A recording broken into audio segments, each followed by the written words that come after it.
حدیث قدسی، حدیث الطاف الهی بر انسان. خداوند عزوجل فرمود: ای فرزند آدم، 3 مرحمت به تو نمودم.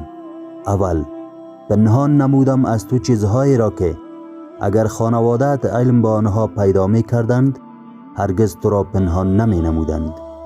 دوم، به تو وسط در رزق و روزی دادم، آنگاه از تو قرض خواستم برای خودت، اما تو چیز پیش نفرستادی. سوم، هنگام مرگ به تو اجازه دادم در ثلث مالت تصرف کنی، اما تو چیز پیش نفرستادی. التهذیب جلد 9 صفحه 175 روایت 12.